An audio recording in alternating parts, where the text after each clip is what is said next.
Les voy a contar la historia de cómo me estafaron. Hace años leí un libro muy bueno. Se titula Inteligencia Intuitiva y es de un periodista, escritor y sociólogo canadiense llamado Malcolm Gladwell. 1985. Un comerciante de antigüedades de origen italiano se puso en contacto con un museo de arte en California. El comerciante decía tener en posesión una estatua de mármol del siglo VI antes de nuestra era. Esa estatua era un Quirós. Un Quirós es un varón joven, siempre está desnudo, siempre está de pie, en una posición muy rígida, y suele ser la representación de un atleta o un guerrero de la antigua Grecia. El comerciante les pidió a los tipos del museo 10 millones de dólares por la estatua. En ese entonces era una suma bastante alta y creo que todavía lo es. El museo le dice al comerciante, listo, tráigala, nosotros le hacemos el análisis y miramos.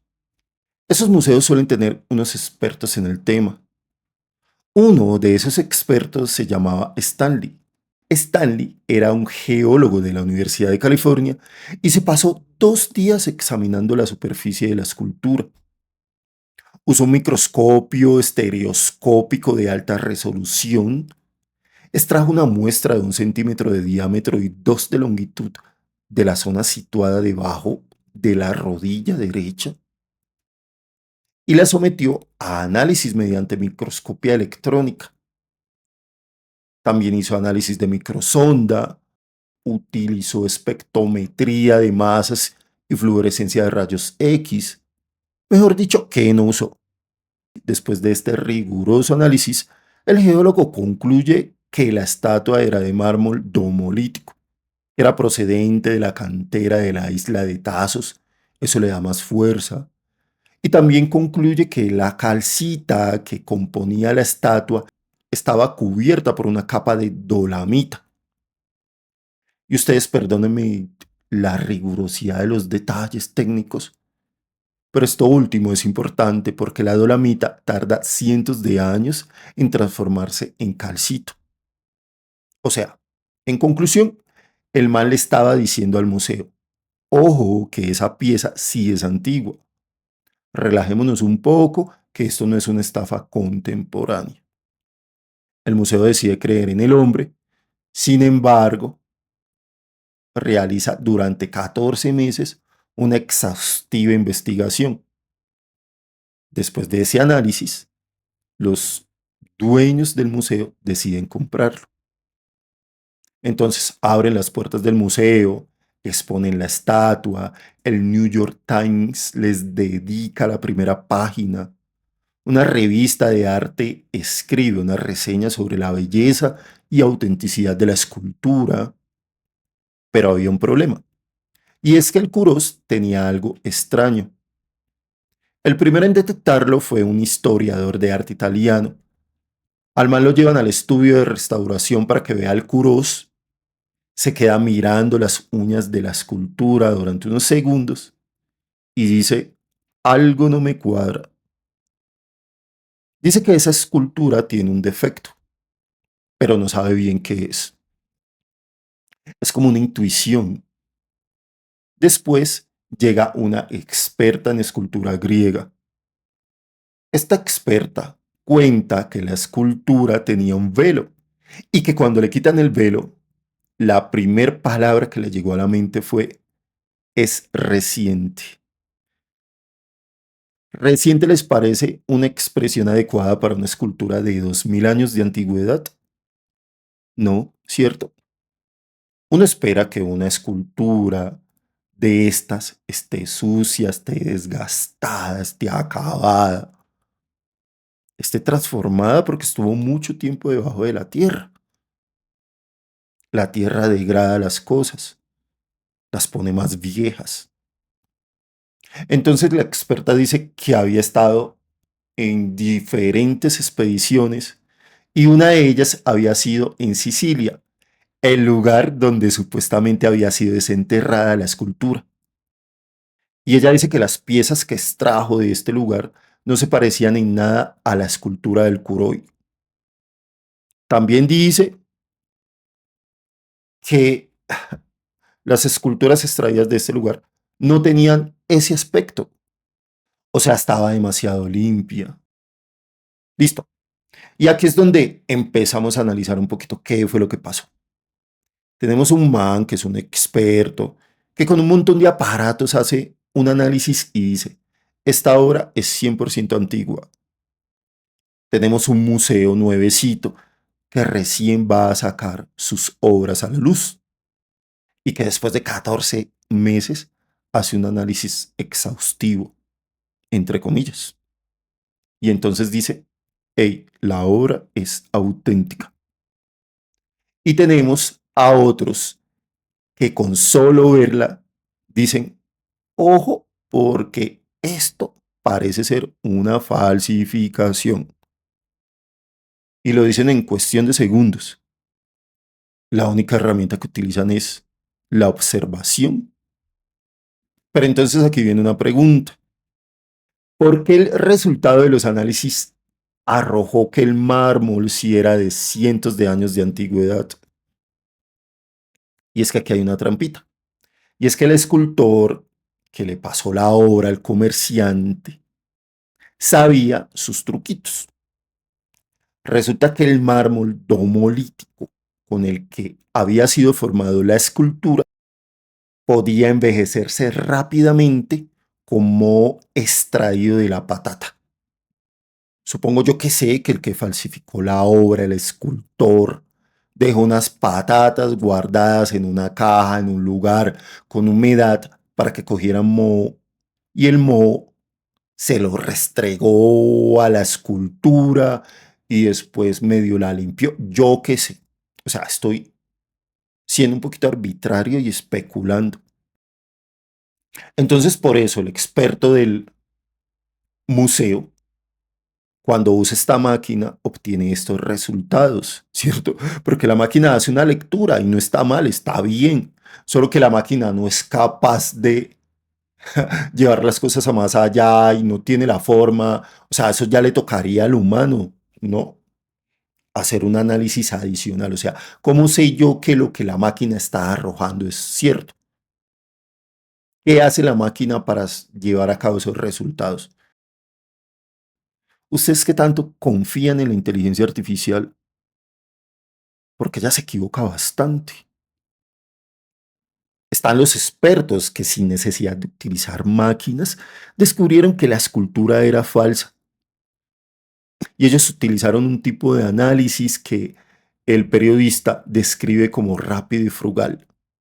Él dice que el ser humano puede hacer análisis efectivos con tan solo un vistazo. Los expertos se limitaron a ver una estatua y durante unos segundos lograron ser tan efectivos porque una parte del cerebro hizo una serie de análisis instantáneos antes de que tuviese lugar ningún tipo de pensamiento consciente profundo.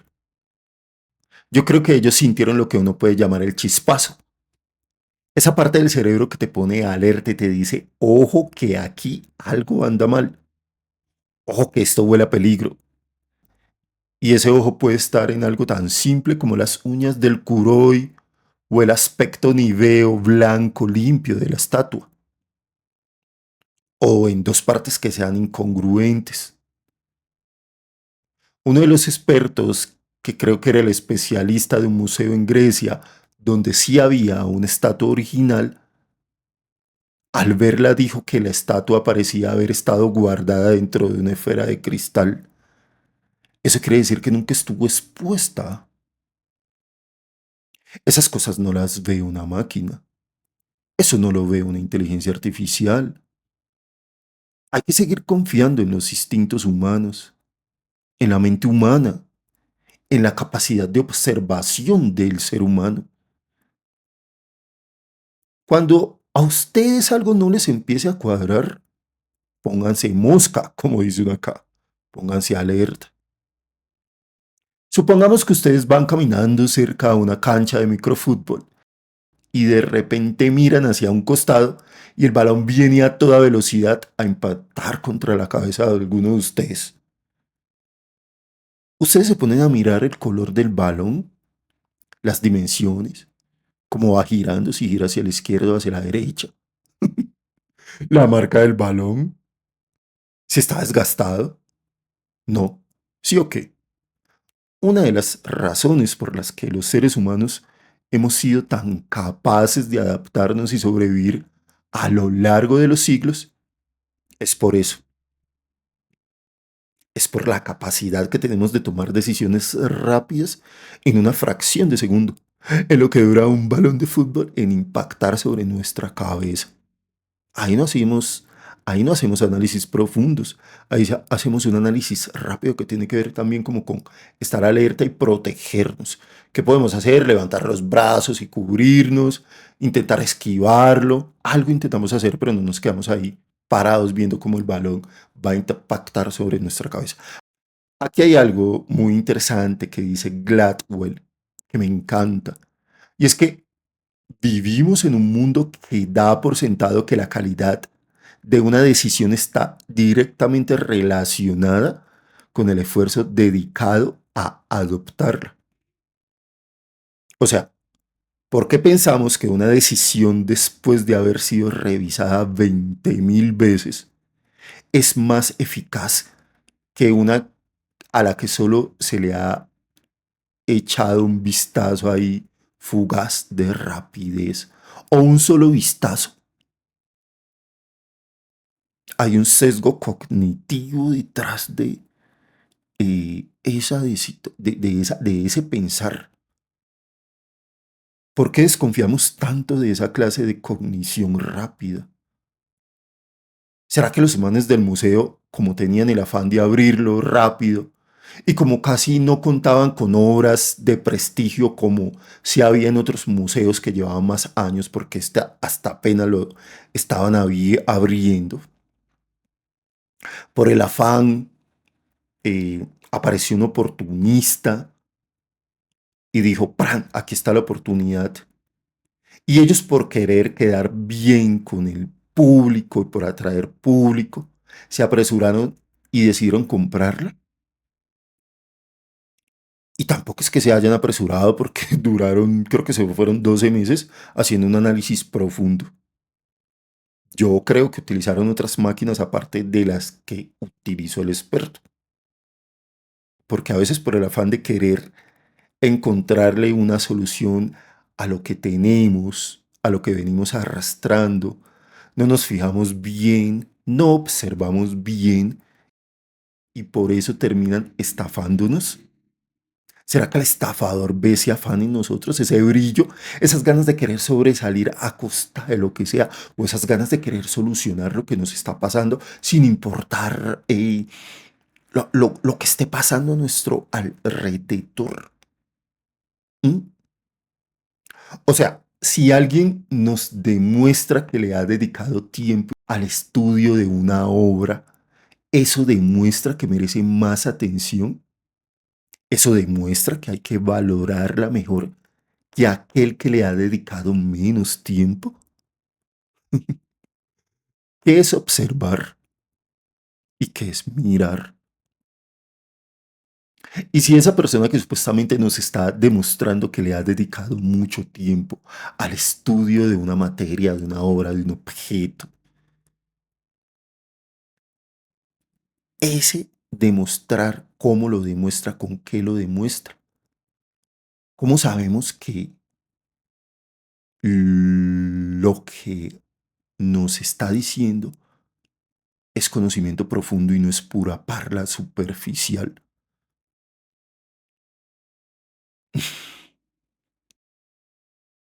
Mostrándonos fotos, títulos, estudios. ¿Eso es suficiente?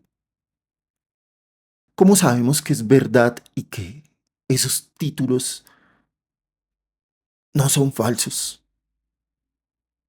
Es como si pensáramos que la calidad del resultado es directamente proporcional al tiempo dedicado. Interesante, ¿no? Ese libro me encanta porque lo pone a uno a pensar y a cuestionar y a hacerse un montón de preguntas. Y eso que aquí se los estoy resumiendo porque tiene un montón de cosas más. el inicio es muy atractivo. Él comienza hablando de lo del Kuroi y apenas uno intuye que a los tipos del museo los están estafando, uno quiere saber en fracción de segundos qué fue lo que pasó, qué fue lo que ocurrió, por qué pasó eso, si fue cierto o no, quién tiene la razón, las máquinas, la observación de los humanos, la observación de una persona que lleva un montón de tiempo haciendo excavaciones y que ha estado en contacto directo con una obra, porque eso es lo otro. Hay una diferencia grandísima entre el que ha estado en contacto con aquello de lo que habla y de lo que dice ser experto, a aquel que no, a aquel que ha escarbado y que ha estado días seguidos, meses, años, en soportando el sol intenso, eh, adentro de una cueva, expuesto en un lugar a la intemperie, lluvia, sol, agua, mosquitos, bañándose yo qué sé, cada 3, 4 días, en- con escasos recursos, en un lugar lejos, apartado del lugar en donde nació, donde tiene su familia, para encontrar una herramienta de sílex o un chopper, para encontrar un fragmento de un objeto que parece ser una reliquia de una antigüedad, para encontrar algo que para él es valioso y que de pronto para otros no. ¿Y cuál es la diferencia entre ser un estudioso que nunca ha salido de ese terreno, de ese museo y que se basa mucho en en el análisis que puede hacer una máquina,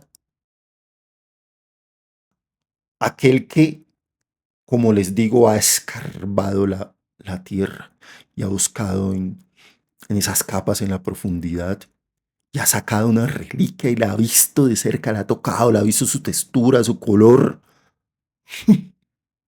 Hay una diferencia enorme. Y eso vuelvo y les digo, pues, creo que una máquina, por muy análisis de compuestos y lo que sea que haga, puede llegar a equivocarse. Gladwell termina diciendo algo muy interesante sobre la inteligencia intuitiva.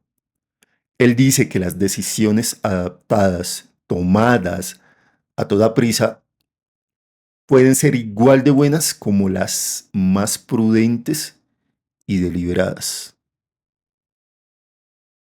Y si esa persona que supuestamente nos está demostrando que le ha dedicado mucho tiempo al estudio de una materia, con eso es suficiente, ¿cómo sabemos que realmente lo ha hecho y que no es solo parla? O sea, alguien que demuestra un consultorio clínico donde hacen, no sé, liposucción y tiene un montón de títulos ahí pegados. ¿Cómo sabemos que los títulos son ciertos? ¿Cómo sabemos que con solo vestir una bata y tener un lenguaje elaborado ya con eso es suficiente para creerle que lo que nos va a ser 100% efectivo y hay que creer en él solo por eso?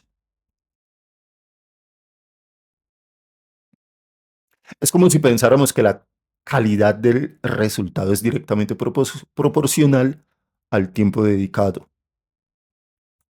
Interesante, ¿no? Bueno, y ahora sí se viene lo bueno.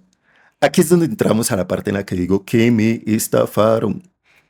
Resulta que hace unos meses vino una persona muy cercana a mí desde Quibdó. Esa persona estaba viviendo un tema bastante delicado relacionado con la próstata y quería mirar una alternativa a lo que ya estaba haciendo. Meses antes yo había investigado por ahí y conseguí los datos de un urólogo y como que me apuraron a que sacara una cita rápido, pero yo no la saqué porque la persona que necesitaba mi ayuda todavía no estaba acá. Entonces yo les dije como que esperemos a que esa persona llegue y ahí sí sacamos la cita. Cuando esa persona llegó y me comuniqué con el urólogo, no me dieron respuesta inmediata, la atención fue mala, entonces decidí buscar otra alternativa. Esa alternativa era un compañero que meses antes me había comentado de eh, que había conocido a una persona en un Uber o un taxi, no recuerdo bien, y entonces esa persona lo vio, le vio los ojos y le dijo, oiga, usted tiene esto, esto y esto. Y entonces yo me acordé de eso y le escribí al parcero y me dijo, sí, tú, me botó los datos de esa persona. Primero se hacía llamar doctor. Empecemos por ahí. Ojo, porque lo que voy a hacer es intentar integrar lo que les comenté sobre el libro del periodista canadiense sobre la inteligencia intuitiva y la inteligencia profunda con esta experiencia que tuve.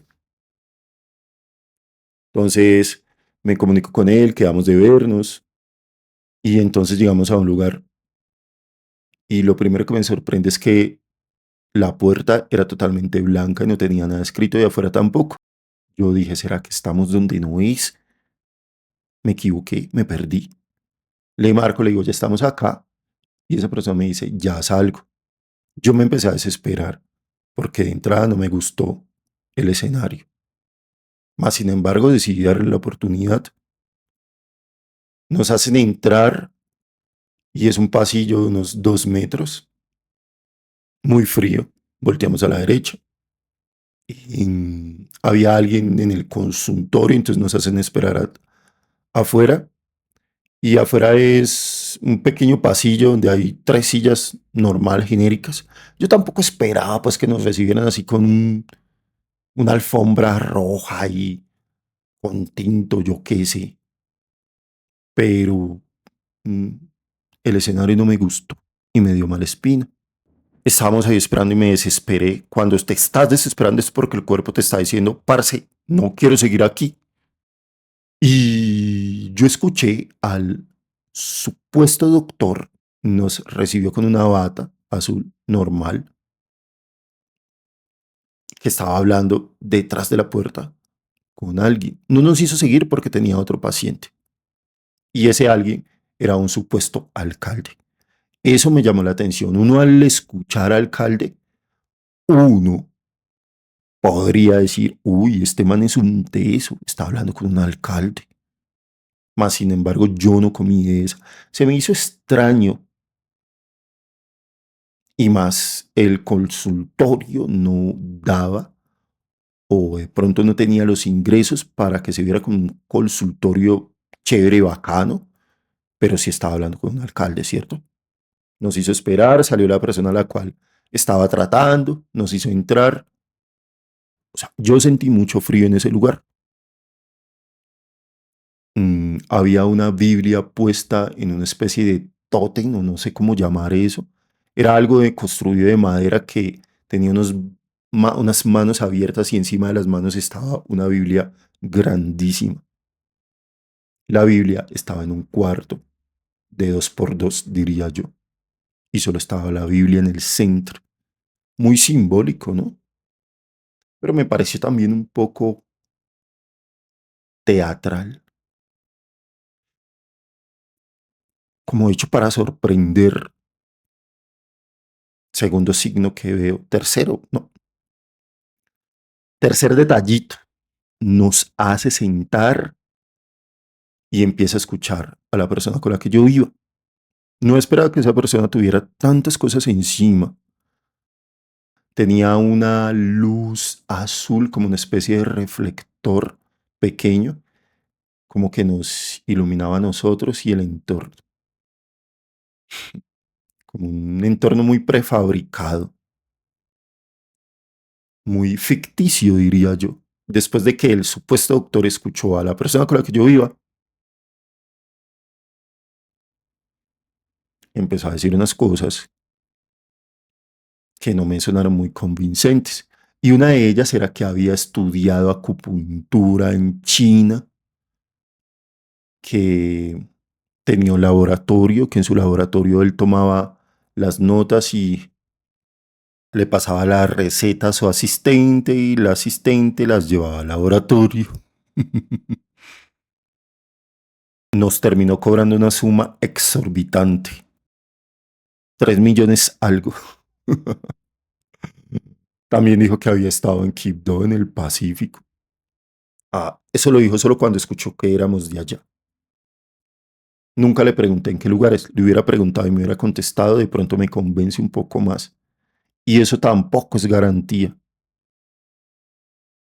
Como yo rechacé la oferta y le dije que no tenía toda esa plata, se fue por otro lugar, por otro camino y empezó a hablar de otras cosas.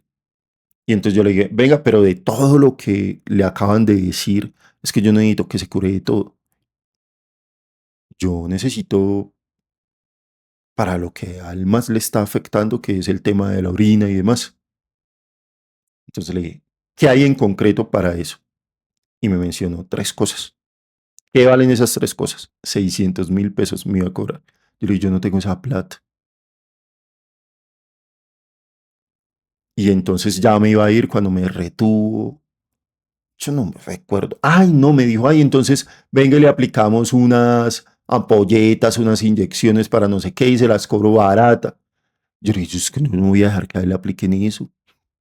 ¿Usted de dónde saca eso? No, que yo aquí mismo las tengo, las preparo, las... ¿Cómo así que usted va a preparar algo ya? ¿Y eso qué está hecho? Y me mencionó un poco de vainas que yo no sé. Yo no acepté eso y me habló de tres gotas, bajó el precio, yo le hice una oferta, la aceptó, le hice un abono, cuando le dije le voy a hacer un abono y no le voy a pagar todo, y cuando me entregue lo que me está prometiendo, ahí le pago el excedente, sentí que se enojó un poco y entonces accedió, sacó un datáfono, le pagué la mitad, no fuimos. Al día siguiente me llevó, eso fue lo único que yo vi bien, haberme llegado las gotas a donde yo estaba. Llegó en una bicicleta, llegó con esa bata. Había unos aspectos físicos que yo no, pues me quiero como meter con eso, pero hubo un poco de señales que me estaban diciendo que ese lugar no, que esa persona no. Cuando nos recibió, me saludó y no me dio bien la mano, me la dio, era una mano muy tiesa, como si él tuviera una mano hecha de madera, o sea, fría, seca, compacta. No es como cuando te dan la mano con firmeza o te la dan de manera agradable, no es como cuando te ponen la mano recta y tú tienes que intentar encajar tu mano con la de la otra persona, así. Y eso para mí es una señal fuerte. Puede que me esté equivocando. Esta es la campeona de todas. Él era como una especie de Frank Suárez, pero al estilo colombiano. Y que tenía redes sociales, canales en YouTube, Facebook y demás, y que la gente se la había tumbado. O sea, con esa ya era suficiente para que yo me hubiera ido. Yo sé quién es Frank Suárez. Ese tipo no le llegaba ni a los talones. Y que le hayan tumbado las redes es por algo, porque es un estafador. Que él podía ir hasta donde la persona, aplicarle las inyecciones, las ampolletas, un poco de vainas. Imagínese uno dejar entrar a un tipo así y que en el apartamento solo esté la persona que está enferma y que entre con otra persona. No, lo herrean y le desocupan a uno el apartamento. Que tenía un laboratorio y que el laboratorio le hacía los compuestos, yo qué sé. Bueno, entonces me da las gotas en una bolsa, bien selladitas, y yo me voy rápido porque estaba ocupado. Cuando a las horas yo las abro y en las gotas no había nada escrito. ¿Cómo le voy a dar yo unas gotas que no sé qué compuestos tiene? Que yo entendí que lo mismo que le pasó a los expertos en el museo, me pasó a mí. Pues que yo no soy experto en nada. Experto en que me engañen. No lo entendí ahí mismo, porque digamos que mi mente conecta las cosas, pero días después. Pero entendí yo que a veces las personas se aprovechan mucho de la necesidad de los otros.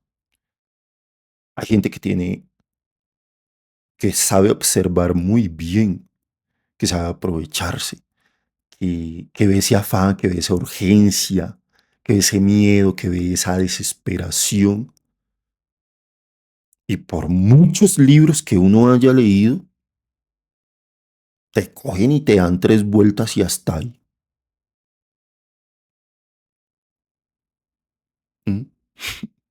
historias sobre estafas es lo que he escuchado. Yo pensé que a mí nunca me iba a pasar algo así. Menos mal, lo que di fue poquito. Y algo que sí sé hacer es regatear. O sea, el totazo no fue fuerte, pero sí me dolió. O sea, si les digo 200.000 pesos, me dolió.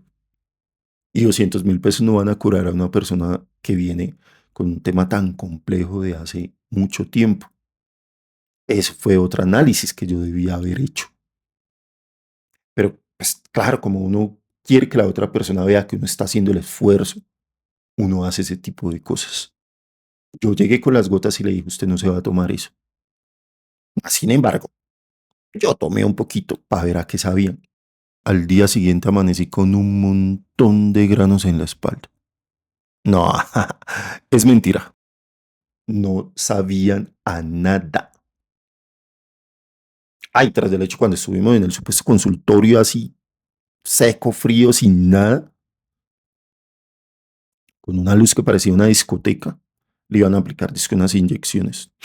Está loco, mano. ¿Qué le pasa? Ahí está la historia de cómo me estafaron. Me pasó algo muy parecido a los tipos. Estos, a los expertos estos. Leí cosas, leí signos. El solo hecho de que estuviera hablando es que con un alcalde. Pura mentira. Hay otra que se me está escapando. Él empieza a mostrar resultados de sus cosas. Y yo creo que la embarró porque me muestra a una persona a la cual le estaba haciendo tratamiento, que le estaban saliendo unos granos en la espalda. Tan, en la espalda y en la cara, creo. Entonces le hace el tratamiento y esa persona empieza a curarse. Las siguientes fotos, tan, cero granos, pues quedaban las manchas ahí y nada más. Después le volvieron los granos. Menos mal yo no leí estas gotas a la persona con la que iba. Imagínese que tenga un efecto adverso o que lo empeore. O sea, es que empezando el registro en Vima de lo que me estás entregando, qué compuestos químicos, creo que es lo mínimo que una persona puede hacer. Aquí hay tal cosa para uno saber, pero él no escribe nada y yo apenas vi ese frasco solitario y dije, no, señor. Entonces le hizo un tratamiento a la otra persona y lo terminó, fue jodiendo. No debió haberme mostrado eso. Con el solo hecho de haberme mostrado eso era para que yo hubiera dicho, no, aquí no. Entonces uno a veces también critica mucho a alguien cuando uno ve una noticia donde a alguien le hacen un mal y aunque no tenía pruebas suficientes, después le escribí de manera amigable. Es que yo la embarré, porque yo me enojé tanto que después como que el man me escribió, yo le hablé tosco feo y después le escribí y el man como que se las pilló porque la idea mía era de alguna manera exponerlo, pero tener pruebas para alertar a más personas y poder hacer algo. Pero no, me bloqueó y ya pues con eso nada más que hacer. Y uno dice, no, pero qué bobo, ¿cómo se dejó hacer eso? La gente, ¿cómo se deja engañar? ¿Cómo se deja engañar?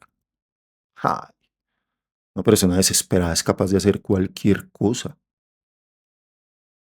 Esa es una invitación a que cuando vean ese chispazo, ese candelazo, esa chispa en el cerebro, esa intuición que uno llama, ese, yo qué sé, sexto sentido cuando hay más, un cosquilleo en el estómago, una sudoración en la yemita de los dedos, una pierna que empieza a moverse a lo loco, algo no les cuadra en la cabeza, alguien que lo saluda mal, alguien que tiene una bata que no es convincente, alguien que está diciendo, está hablando de más para sonar convincente, que está haciendo un esfuerzo muy sobreactuado para que tú le creas, un lugar que no es cálido, que no es ameno, evidencias fotográficas de unos resultados que no deberían ser así, un lenguaje que se acomoda a lo que estamos buscando. Bien sabemos que no existen verdades absolutas, Bien sabemos que yo me puedo estar equivocando en todo, en una parte, en gran parte. Que el tipo de libro también se está equivocando. Que lo que hoy es cierto, mañana puede ser mentira y viceversa. En lo que yo creo hoy, mañana podré no creer. Uno nunca puede decir nunca. Uno no sabe mañana qué se puede estar diciendo. Uno se puede estar retractando. Uno puede estar creyendo en quien antes no creía. Uno puede dejar de creer en uno y creer más en los demás. Creer más en otra persona solo porque está parado en un altar. Solo porque habla bonito. Solo porque tiene buena parla. Solo porque se viste bien. Uno tiene que empezar a autoevaluarse. Uno puede estar apoyando a quien antes decía que nunca iba a apoyar, ¿cierto? Entonces todo es muy volátil y versátil. Uno puede decir un par de palabras, de términos, solo porque riman y no saber lo que hay detrás, su profundidad. De pronto una de las maneras más eficaces para acercarse a algo aproximado a la verdad puede ser el escepticismo, la contrariedad, realizar preguntas antes de si hay tiempo, de llevar a cabo una acción, preguntarse qué tan viable es en ese momento, tomarse unos segundos. A veces hay tiempo, a veces no lo hay. Cuando no lo hay, confiamos en qué? En la intuición. Pero la intuición también se puede equivocar. Todos los días está saliendo algo nuevo, algo diferente. Yo solo estoy dando mi punto de vista y espero que algo les sirva, que estén más atentos, más conscientes. No es más. Pues ahí está. Espero les haya gustado la conexión e integración que se hizo con el libro y con mi experiencia. Espero les sirva de algo. Espero estén alerta y no se dejen timar. Eso es filosofía de la trato. Y hoy no vengo a explicarles filosofía, vengo a contarles un mundo.